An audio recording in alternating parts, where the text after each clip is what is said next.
welcome back to this episode of Fireside Chat. In this episode, we're going to be talking about animals, what they cost, the benefits, the hardships, mistakes that I've learned, and things that might be able to help you. So to start out, before you get animals, I highly recommend you have the infrastructure done. You want to have the barns done, the chicken coops, the pen, the chicken runs, whatever you're going to set up for your animals, make sure you have set up before. I made the mistake. I got my first 6 or 8 chickens and did not have anything built. So I had chickens running around, trying to round them up to get them inside the fence when I was building the fence. Was not an easy task, was not an easy chore. In one of my earlier videos, I show you a net that I just got at Walmart. That's one thing I did not have at the time, so it made it a lot more difficult to catch the chickens. Another thing you want to be looking for with your animals is what type. What do you want? What do you have? What are you looking at spending? For me, I have about 150 animals. I have chickens, ducks, turkeys, rabbits, and goats. My Anatolian shepherds are separate, but for just my 150 animals, I spend between $200 to $250 a month in feed. If you live in the city, you might not be able to have as many animals as I have, or able to have roosters. If you're looking for the benefits, you've also got to weigh the financial costs, the time that you put into them, such as with chickens. Chickens, you can get eggs. And one thing a lot of people I'm learning do not know is you do not need a rooster in order to have eggs. A lot of cities will not allow roosters. That's because roosters are loud. The hens will lay eggs whether or not you have a rooster. With chickens, your benefits are you get eggs, you get good fertilizer, and you get chicken meat.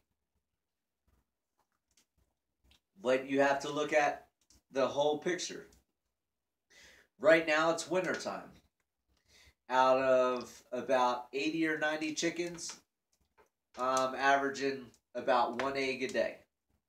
Now, winter time, if you're in the city and you're connected to the grid, you can hook up heat lamps, you can hook up ultraviolet lighting, and all those things will help your chickens lay eggs year-round. With me being off-grid, my solar is not large enough to run a 1,500 or 2,000 watt heated light bulb to keep the chickens warm. My chickens, however, are warm because they're in an insulated barn that I built, which we'll be finishing later this year. But it's the pros and the cons. You get chicken eggs, you get chicken meat, you get fertilizer. How many chickens do you want? Do you want 6 chickens or do you want 20 chickens? One of the things you're going to have to figure out is death. No matter what type of animal you have, you're going to experience death. You're going to have chickens that get caught in something and die. You're going to have chickens that get sick and die. Or another animal, such as my dogs, that get a hold of my chickens and kill them. You never know what you're going to walk out to. I can check on my animals every 30 minutes, and 1 minute after I check on them, something could happen, and 29 minutes later when I check again, there's a bloody mess with guts, gore, the whole works. So you have to be prepared for that if you're going to have animals. I'm going to be doing an episode in the next couple days, and it's going to be homesteading A to Z, how to set up your homestead properly. And I will go into detail how you can set your homestead up for a natural circle. It will be your own ecosystem on your land, and it will be a way to survive off the grid without utility hookups and pretty much for free after the initial buy-in of setting everything up, fencing, coops, barns, etc., etc. Some of the pros and cons with animals. You have benefits such as eggs. You have benefits such as meat. You have benefits as a not a partner, but a friend. If I get stressed or somebody irritates me or I just got the blues from being inside my house for 2 or 3 days because of snow, I can go sit in my window or sit outside in the coop and just see the animals running around. One of the best benefits a lot of people complain about is the noise. A lot of people do not like the noise of the animals going all day long. For me, it doesn't bother me. I love to hear my animals quacking, chipping, baaing, and whatever else they do. And there's no better comfort than sitting outside and one of the goats comes up to you and rubs his head on you and just wants you to pet him and love on him. And I can't tell you a better way to take your mood from sad to glad in that split second of a moment. Some of the negatives to the animals is, yes, you have time. For my animals, I have it down. It takes me about 10 minutes in the morning. I go out, I feed them, I water them. And about 10 minutes in the evening to feed and water once again. Then it takes me 30-45 seconds to check the 2 barns for chicken eggs, duck eggs, turkey eggs. And that's pretty much it. Because I don't work a 9-to-5 job, I'm here on the homestead. I live here at the homestead. I work here on the homestead. So in between my transplanting of my pepper plants today and moving water yesterday and moving firewood the day before, I'm constantly out with my animals. I always see the animals. I'm always checking on them. I'm always making sure they're happy and healthy.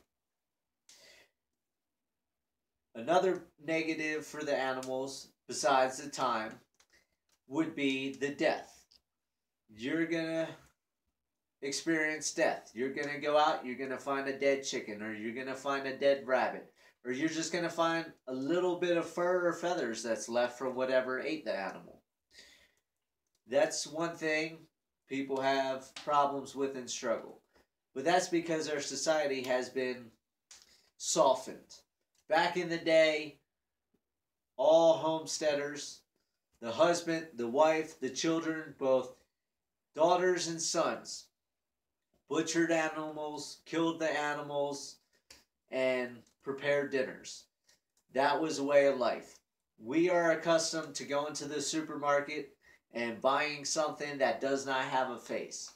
We go to the supermarket and buy something that doesn't have a personality. The one thing I've learned is do not get attached to your animals.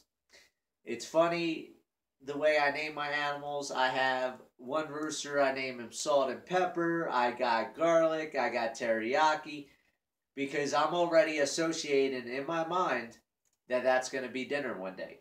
Yes, they're fun to watch, they're fun to play with, but guess what? I'll have new animals when those animals enter my belly. One other thing that I know by them entering my belly is that there's no hormones in them. There's no antibiotics. There's no chemicals. Yes, it's costing me more money to raise my animals, and a lot of homesteaders can't get this through their head because they believe, oh, homesteading is the best thing in the world. If you set your homestead up the way I'm going to teach you in this next episode, then yes, it will be cheaper to have the animals. But most of the time, you get a chicken, you pay $3 or $4 for a baby chick. Okay, so you're $3 to $4 in that baby chick. How much money did you spend in that coop? How much money did you spend on a brooder? How much money did you spend on the fencing for the pen?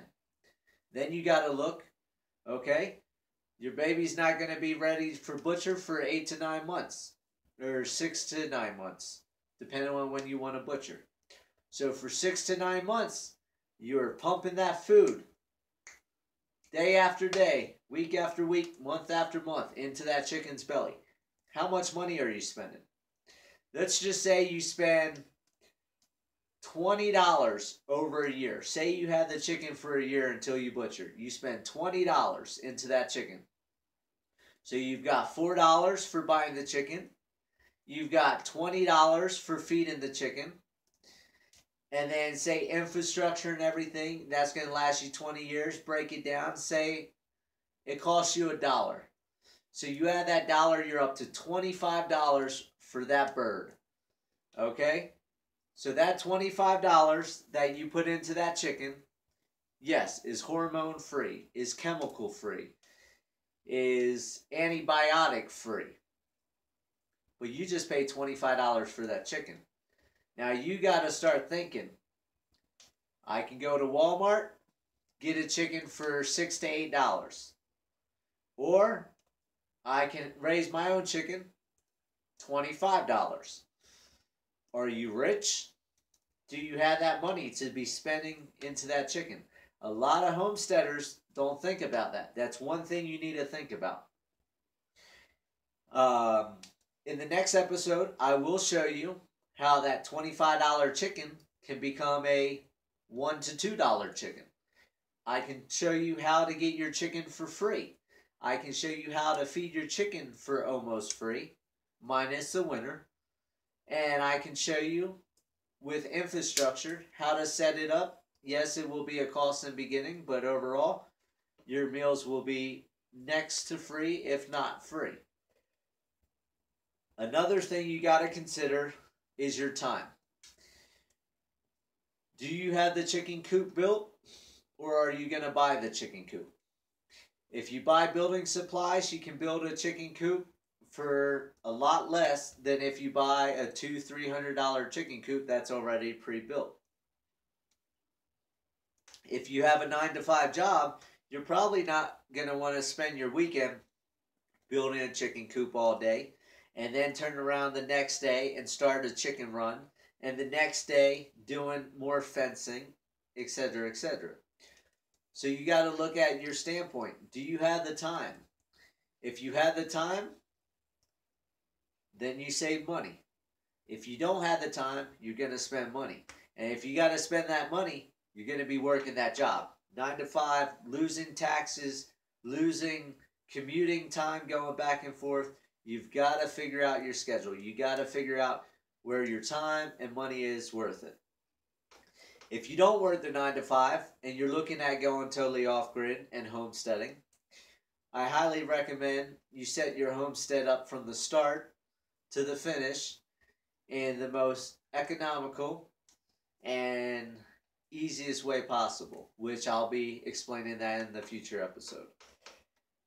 As for animals, what type of animals should you get? You got to look at what you're trying to benefit. Chickens, you can get eggs, you can get meat, you get fertilizer.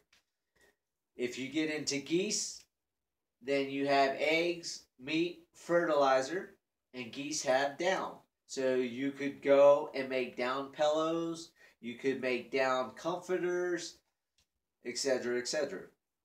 If you do arts and crafts, any of the birds you get, you can do work with feathers and things like that. Honeybees. Honeybees will pollinate your flowers if you have flower gardens. If you let your crops go to flower, they'll fertilize your crops and give you better production. And they also produce honey and wax. Wax, you can make candles, you can make soaps, you can make all different things. The honey, you could sell. The wax, you could make candles and sell. Chicken eggs, you could sell. Chicken meat, you could sell. Then you got to look at pigs. Pigs provide you bacon, ham, pork chops. You can make smoked pig ears and pig feet for your dogs as treats. And also, you can boil the carcass. That will feed your chickens. Then you have your alpaca, which you could shave along with sheep. You could end up making clothing. You could make blankets. So animals can benefit. I'm going to have it set up this year with my chickens. I should be able to make, I would say, between $150 to $250 a month in chicken eggs as soon as all my chickens are producing. So that $150, $250 I'll be making from eggs will cover my feed bill. Now I have rabbits, I have turkeys, I have ducks, and I have goats along with the chickens. So not only do the chickens cover their feed bill, but they're going to cover the feed bill for everybody else. So if you work your system, you tweak it, you have the time, you have the land, and you have the infrastructure in place, then all you have to do is get clientele. Once you get that clientele, your animals can pay for themselves. But it's that start. I've had animals for October, November, December, January. I've had animals for almost 4 months now. I'm a rookie. I'm a greenhorn. But you're here why? To take this journey with me. We're here to go on this journey, learn together, and try to help you become a homesteader. So in those 4 months that I've had animals, $250 a month, boom, boom, boom, boom. $1,000 gone out of my pocket. Just feeding the animals. That didn't include, I've spent probably $2,500 to $3,000 in fencing. I've spent probably close to $3,000 to $4,000 in the chicken coop and the goat barn. Now, yes, I could have went on Craigslist or drove around and collected free wood. Free wood scraps, plywood scraps, 2x4 scraps, and rigged my buildings that way. But for me, I like to do things the right way, and the right way is buying brand new building material. Yes, it costs money up front, but it will last. My house, 3/4 inch plywood, 2x6 walls, 2x10 ceilings. My house will be here in 200 years. Because it's built like a fortress. My chicken coop, my goat barn, 3/4 inch plywood walls, 6-inch ceilings, and 4-inch walls with insulation. I spend the money, my animals are better taken care of, they're sheltered when we have -35, -40 degree weather. By them being protected, I don't lose them. If you're buying animals and you spend $20 on a chicken, you don't want to lose 4 chickens in the dead of winter because they froze to death because you did not have the proper housing. Not only did you save that money for not spending the money in that proper housing, but guess what? You just lost your eggs, your egg production, you lost your chicken meat, and you just lost $80 in those 4 chickens. $20 a chicken times 4, $80 down the drain. When if you would have put that $80 into building material and did it properly, you would have had your chickens, you would still be getting eggs, you would still have chicken meat, and you wouldn't have lost your initial deposit of money of buying the chickens. As for with the animals, what type of animals you want, you have to look at what your facility holds. Are you on 1/10 of an acre, or do you have 2.5 acres like me? Even with me having 2.5 acres, I do not have grass and weeds and all that to support a horse. I do not have enough space to support a cow, unless I want to buy hay. And I could have a milk cow here on my property, no problem. But there's nothing on this property after the cow munches for a week and depletes everything for it to eat.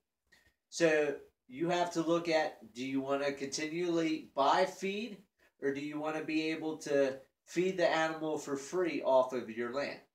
If you're in a small city setting, I recommend you start with 4 to 6 chickens. Be prepared for death, because that's going to happen. They could get sick. You could have animals come in. If you're in a big setting, out in the woods like I am, you have a whole new set of regulations to think about. In the city, you got to worry about maybe a raccoon or a domestic cat getting at your animals. If you're in the woods, you've got bears, you've got mountain lions, you've got bobcats, lynx, coyotes, wolves, hawks, eagles, vultures. You have all these animals out here that you have to, if you hear your animals going crazy, you're going to want something loud. Me, I use a 12 gauge shotgun. Today I had some turkey vultures flying overhead. Wasn't sure if they were going to mess with my animals, so I went ahead, I fired a round off in the sky. The birds flew away, my animals calmed down. That's that. I lost no animals today. It's just different things you're going to have to think about.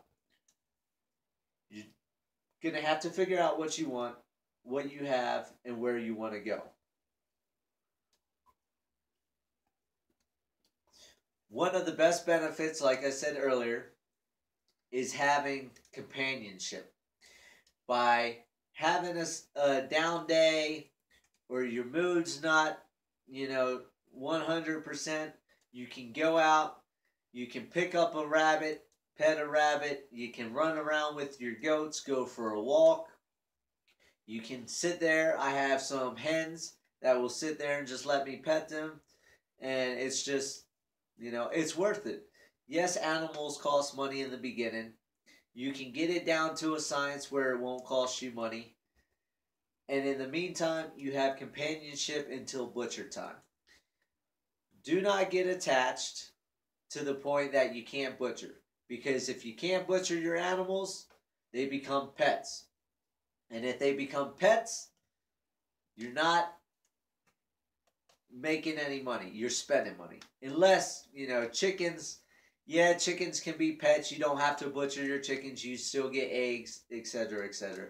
It's just depends on what you want. For me, my whole set goal is with my animals, I'm going to have them paying for themselves by selling eggs and meat and things like that.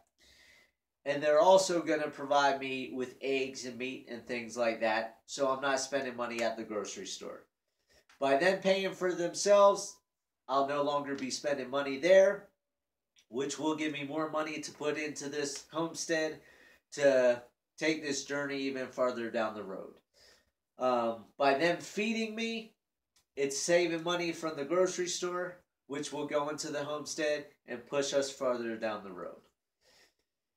All in all, I would highly recommend animals. Unless you can't deal with the death. That's going to be the biggest thing for a lot of you.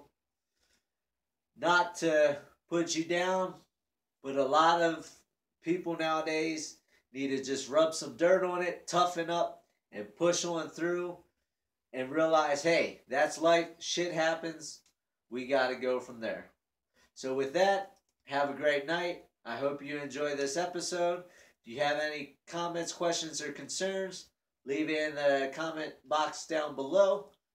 And enjoy your night. Live happy, live free. That's the only way to be.